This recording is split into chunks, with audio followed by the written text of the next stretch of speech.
Hi, it's Kanaka Saravanan. எல்லோரும் எப்படி இருக்கீங்க?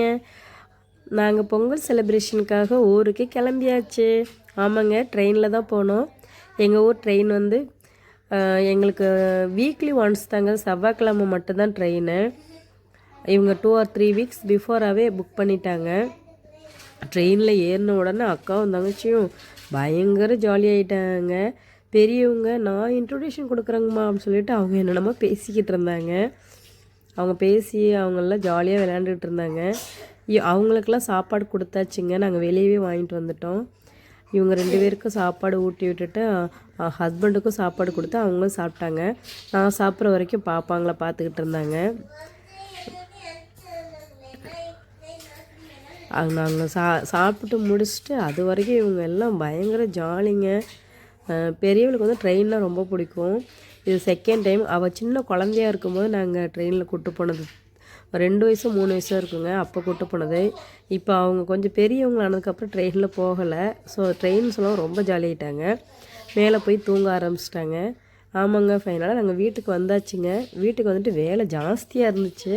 அதெல்லாம் எதுவும் வீடியோ எடுக்கலைங்க, எடுக்க முடியாத அளவுக்கு வேலை. அதை முடிச்சுட்டு வாசலில் சாணி தெளித்து கோலம் போட ஆரம்பிச்சிட்டேங்க.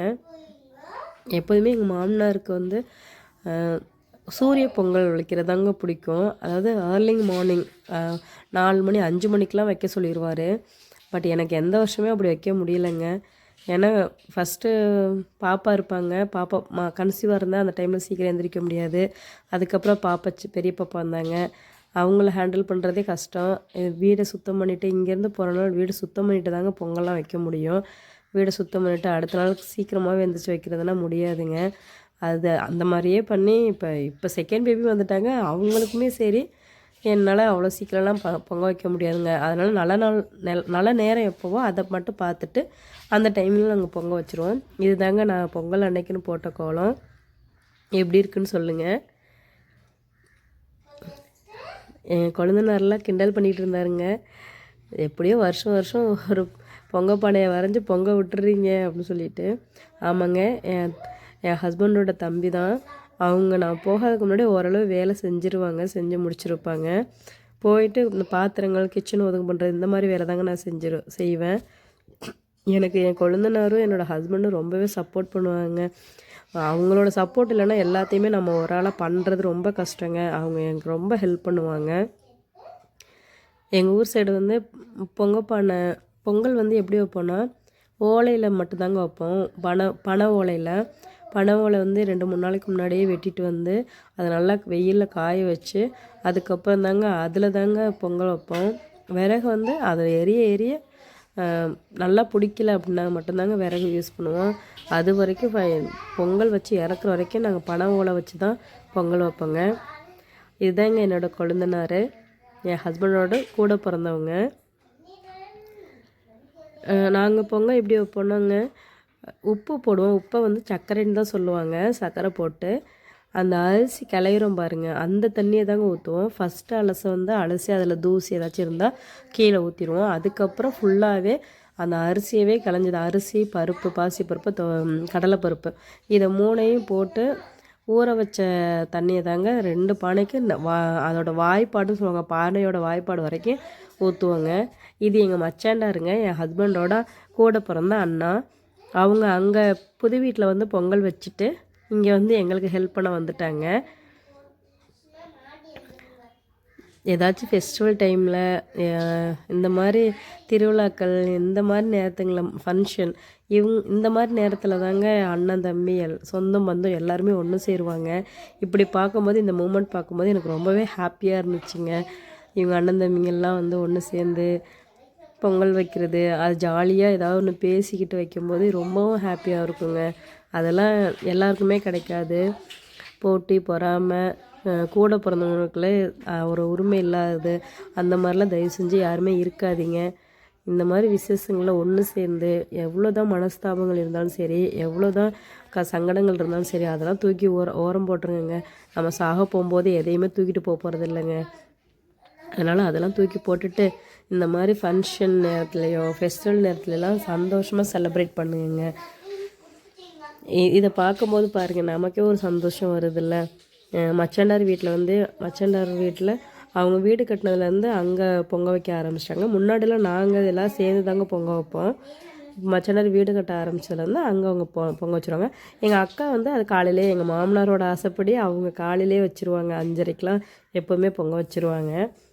இப்போ அவங்க வீட்டில் சமைச்சிக்கிட்டு இருக்காங்க, அதனால தான் அவங்க வரல. மச்சான் மட்டும் வந்து ஹெல்ப் பண்ணிக்கிட்டு இருந்தார். அப்புறம் உடனே இருங்க நானும் வந்து எரிக்கிறேன்டா அப்படின்னு சொல்லிட்டு என் ஹஸ்பண்டும் போயிட்டாங்க. பொங்கல் பொங்கி வரப்போகிற ஸ்டேஜு நல்லா மழைன்னு எரிச்சு விட்டு கடைசியாக எங்கள் மச்சாண்டார் ஃபஸ்ட்டு பானை தாங்க பொங்க ஆரம்பிக்க போகுது. அந்த சறுக்கை தட்டி விட்டு போடணும்னா எனக்கு அது என்னன்னே தெரிலங்க. அதுக்கப்புறம் அவர் வாங்கி இப்படி தான் தட்டி விடணும்னு சொல்லிட்டு தட்டி விட்டு அரிசியை போட சொல்லியிருந்தார்.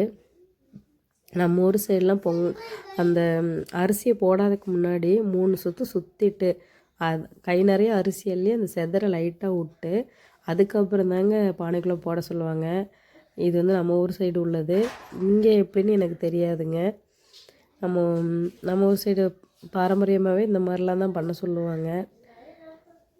எனக்கு நிறைய விஷயங்கள் தெரியாதுங்க. எல்லாம் எங்கள் மாமனார் தான் சொல்லி கொடுப்பாரு. எங்கள் மாமனார் ஒவ்வொன்று வருஷம் பொங்கல் வைப்பாங்க. வருஷமும் ஏதாச்சும் ஒன்று தெரியாத மாதிரியே இருப்போம். அவங்க ஆப்போசிட்டில் வந்து சேர் போட்டு உட்காந்து எங்களுக்கு ஒன்று ஒன்றா சொல்லி கொடுப்பாங்க. அதுவும் நல்லதுக்கு தாங்க. நமக்கு தெரியாத விஷயங்கள நம்ம கூட ஒரு பெரியவங்க இருந்து நமக்கு சொல்லிக் கொடுக்குற விதம் இருக்குல்ல, அது ரொம்பவே எல்லாருக்குமே அது கிடைக்காதுங்க. எனக்கு எங்கள் அத்தை இல்லை, அவங்க தவறி ரொம்ப வருஷம் ஆச்சுங்க. அப்புறம் எங்கள் மாமனார் மட்டும்தான். மாமனார் வந்து ஏதாச்சும் இந்த மாதிரி ஃபங்க்ஷன் இதுலலாம் ஏதாச்சும் எங்களுக்கு தெரியாத விஷயங்கள்லாம் அவர் தான் சொல்லிக் கொடுப்பாரு. அவர் என்ன கொஞ்சம் ஹார்ஸாக சொல்லிக் கொடுப்பாங்க. எல்லோரும் அப்படி தானே. அதை வந்து நம்ம எடுத்துக்கிற பொறுத்து தான் இருக்குது. அந்த நேரத்தில் நமக்கு ஒரு மாதிரியாக இருக்கும். ஆனால் அது தெரியாமல் நம்ம முழிச்சுக்கிட்டு இருப்போம் பாருங்கள். அவர் சொல்லும் போது தான் அந்த விஷயமே நமக்கு தெரியும். ஓ இப்படி தான் பண்ணணுமா அப்படிங்கிறது. அவர் ஒரு இன்ஸ்ட்ரக்ஷன் எங்களுக்கு சொல்ல தாங்க அதோட படி தாங்க நாங்கள் அதை செய்வோம். இப்போ வரைக்குமே அப்படி தான். எங்களுக்கு எல்லாமே தெரியுங்கிற மாதிரி நாங்கள் செய்யவே மாட்டோம். எங்களுக்கு தெரிஞ்சிருந்தாலுமே அவர் சொல்கிறத நிதானமாக கேட்டு அது பிரகாரம் தாங்க நாங்கள் செய்வோம். கடைசியாக 2 பானையுமே பொங்கிருச்சுங்க. பொங்கி 2 பானையிலுமே அரிசி போட்டாச்சு. ஓலை பார்த்திங்களா, நான் சொன்ன மாதிரியே கடைசி வரைக்கும் நாங்கள் ஓலையிலே தான் எரிச்சிக்கிட்டு இருக்கோம் பாருங்கள். ஓலையிலேயே எரிஞ்சு அந்த பானையும் பொங்கிருச்சு, இந்த பானையும் பொங்கிருச்சு. அரிசியும் 2 பானையிலையுமே போட்டாச்சு. புகை அதிகமாக வரனால நின்று போடக்கூட முடியலைங்க. எல்லோரும் சேர்ந்து பொங்கல் வைக்கும்போது அந்த பொங்கி வரும்போது உழுலுன்னு சொல்லிட்டு குலவையெல்லாம் போடுவாங்க. அது நான் மட்டும்தான் போட்டுக்கிட்டு இருந்தேன். இங்கே பாருங்கள், பெரியவங்க புகைக்கு பயந்துட்டு போய் பின்னாடி நின்றுட்டு இருந்தாங்க. இங்கே முன்னாடி வரவே மாட்டேன் சொல்லிட்டாங்க. கொஞ்ச நேரமாச்சும் நில்லுடா அப்படின்னா கேட்கவே மாட்டேன் சொல்லிட்டாங்க. இப்போ அண்ணனுங்க 2 பேர் சேர்ந்து நாங்கள் எரிக்கிறோன்னு சொல்லிட்டு அவங்க 2 பேரும் எரிச்சிக்கிட்டு இருந்தாங்க. இவங்க 2 பேருக்கும் ஒரே மாதிரி சட்டை எப்படி அமைஞ்சிச்சுன்னா, இவங்க வந்து அன்ஃபார்ச்சுனேட்டியாக தாங்க அமைஞ்சது. இவங்க புதுசாக எடுத்தாங்க. இவங்க ஏற்கனவே வச்சுருந்த சட்டையை எடுத்து போட்டிருந்தாங்க. 2 பேருக்கும் ஒரே மாதிரி அமைஞ்சிச்சு. மச்சாண்டார் மட்டும் வேறு சட்டை போட்டிருந்தாங்க. நெக்ஸ்ட் இயர் நாங்கள் பிளான் பண்ணியிருக்கோங்க. அவருக்கும் ஒரே மாதிரி தான் எடுக்கணும்னு சொல்லிட்டு பார்ப்போம். கடவுளோட ஆசீர்வாதத்தில் எல்லாருக்குமே ஒரே மாதிரி அமைகிற மாதிரி பார்த்து எடுத்து நெக்ஸ்ட் இயர் வந்து நல்லா செலிப்ரேட் பண்ணணும்னு ரொம்ப ஆசை இருக்குது. அது கடவுள் என்ன பண்ணுறாரு, நமக்கு எப்படி ஆசீர்வாதம் பண்ணுறாருங்கிறத பார்ப்போங்க.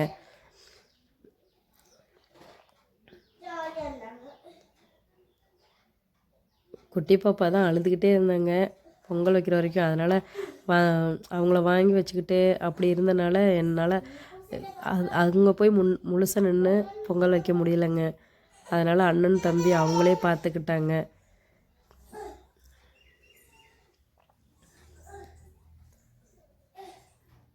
ரொம்ப ஜாலியாக போணுச்சுங்க. எங்கள் ஊரில் வந்து ஊருக்கு போய் பொங்கல் வச்சு அது எங்கள் ஊர் மக்களோடு சேர்ந்து அந்த இதில் செலிப்ரேட் பண்ணுறதுங்கிறது ரொம்ப ஹாப்பியான ஒரு விஷயங்க. நாங்கள் இங்கேயே தானே இருக்கோம், இங்கே சிட்டி லைஃப்லேயே இருக்கோம். போன வருஷம் நான் போகாதே எனக்கு ரொம்ப கஷ்டமாக இருந்துச்சு. என்னடா இந்த வருஷம் பொங்கலுக்கு போக முடியலையேன்னு சொல்லிட்டு, அது நெக்ஸ்ட் இயர் கண்டிப்பாக போகணும்னு சொல்லிட்டு நாங்கள் முடிவு பண்ணி வச்சுருந்தாங்க. பிஃபோராகவே எல்லாத்தையும் அரேஞ்ச் பண்ணி வச்சுட்டோங்க. ஃபைனலாக பொங்கல் ரெடி ஆயிடுச்சு. பொங்கல் கிண்டியாச்சுங்க. கிண்டி நல்லா சூப்பராக வந்துச்சுங்க பொங்கல். இந்த வருஷம் ரொம்பவே சூப்பராக வந்துச்சு. அப்புறம் மாமா வந்து இறக்கி வச்சு சாமி கும்பிட்றதுக்கு என்னென்ன பண்ணணும்னு சொல்லிக்கிட்டு இருந்தாங்க.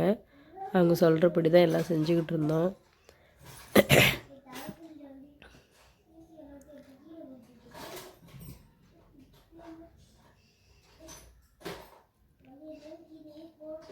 நம்ம சறுக்கெல்லாம் அள்ளி நாங்கள் ரோட்டில் கொண்டு போய் போட சொல்லுவாங்க, நடக்கிற ரோட்டில்.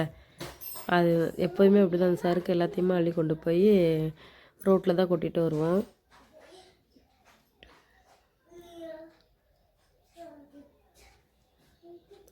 அதுக்கப்புறம் சூரியனுக்கு படையல் போடுறதுங்க. சூரியனுக்கு படையல் போடுறதுங்க. ஏன்னா இது வந்து சூரியன் பொங்கல் தான் சொல்லுவாங்க. அதனால் ஃபஸ்ட்டு சூரியனுக்கு சாமி கும்பிட்டு அதுக்கப்புறம் தாங்க வீட்டுக்குள்ளே எடுத்துகிட்டு போவோம். இதுதான் எங்கள் மாமனார், என் ஹஸ்பண்டோட அப்பா. கொஞ்சம் அவங்க ஏஜ் ஆயிடுச்சு, கொஞ்சம் உடம்பு சரியில்லாமல் தான் இருக்காங்க. ஸோ அவங்க வந்து இவங்க தான் இங்கே உட்காந்துட்டு தான் எங்களுக்கு இன்ஸ்ட்ரக்ஷன் சொல்லுவாங்க, இதை பண்ணுங்க இதை பண்ணாதீங்கன்னு சொல்லிவிட்டு. அதை பட தாங்க நாங்கள் செய்வோம். ஃபைனலாக நாங்களும் சாமி கும்பிட்டோம், 3 பேரும் சாமி கும்பிட்டு எல்லாத்தையும் உள்ளே எடுத்துகிட்டு போய் அங்கே வீட்டு சாமி கும்பிட ஆரம்பிச்சிட்டோங்க.